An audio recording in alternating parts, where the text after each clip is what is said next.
Le Festival de Cannes cette année est particulièrement riche en films de qualité. Demain sera présenté dans la sélection officielle le film de Robert Bresson, L'Argent, qui représente la France. C'est l'un des films les plus attendus de la sélection française. Alain Bévérini a rencontré Robert Bresson, qui a décidé de mettre lui-même en scène cette interview. Ne soyez donc pas du tout surpris par certains cadrages ou plans fixes. Regardez.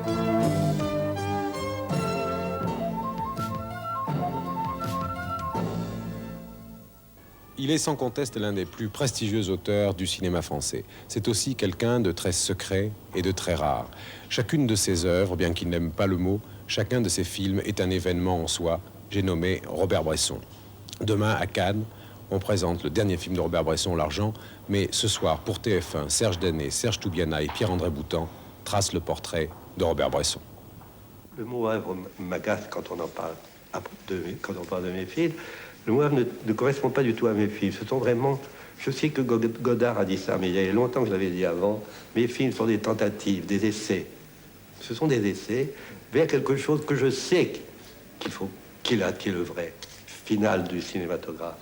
Dans une voie que je vois très bien et que je suis toujours, mais en ne parvenant pas assez à la perfection, bien sûr. Mais je crois que j'y arriverai. La première fois que j'ai tourné, les acteurs, ou plutôt les actrices, il n'y avait que des femmes, dès la première seconde, n'étaient plus des personnes. Et il ne restait rien de ce que j'avais imaginé. Probablement parce qu'elles parlaient, mais pas tellement par l'image, si tout de même un peu parce que leur gesticulation m'étonnait beaucoup, mais surtout parce qu'elles parlaient extérieurement, cette façon extérieure de parler à laquelle je ne m'attendais pas du tout. Donc ce que je fais en ce moment n'est que la conséquence de ces premiers instants, n'est pas du tout une idée que je m'étais mise dans la tête, parce que j'ai été surpris, terriblement surpris moi-même. Je cherche le vrai, ou l'impression du vrai. Ce qui vous gêne dans les acteurs, est-ce que c'est pas que ce sont de mauvaises machines? Ce sont de très bonnes machines admirables, que je respecte et que souvent je vais voir au théâtre, que j'adore, mais c'est pas du tout la même chose.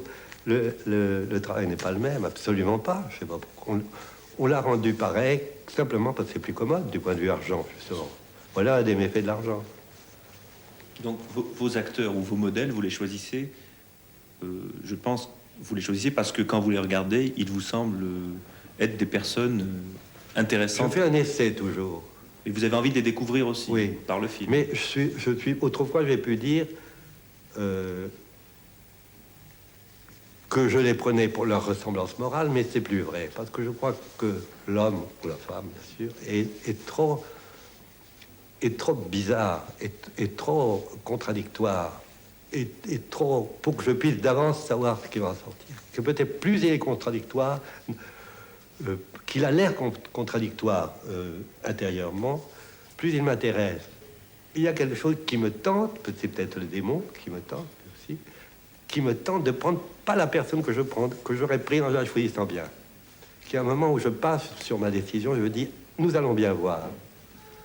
Ça m'intéresse. Je fais exprès de ne pas savoir la veille ce que je vais faire le lendemain pour que j'ai une impression très forte ou des difficultés énormes.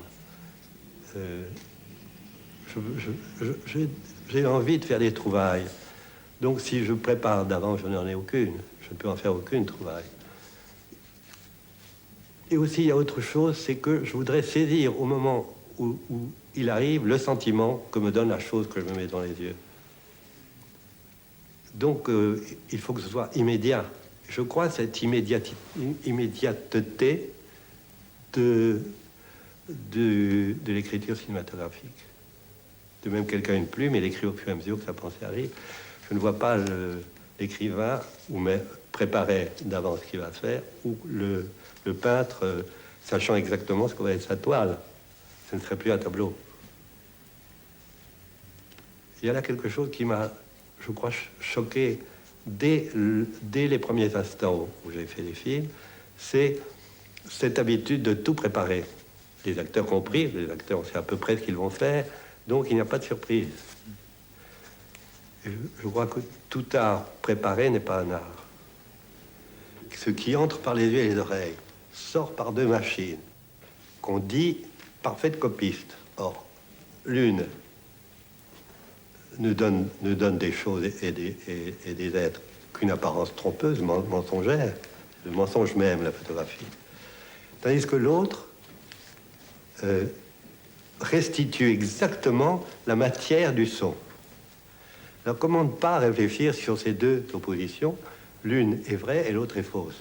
Mais à partir de là, il faut travailler beaucoup et d'une façon très incertaine pour arriver à faire ce que je pense qu'elle doit être l'écriture cinématographique, c'est-à-dire un drôle de mélange entre ce qui est oreille et ce qui est œil.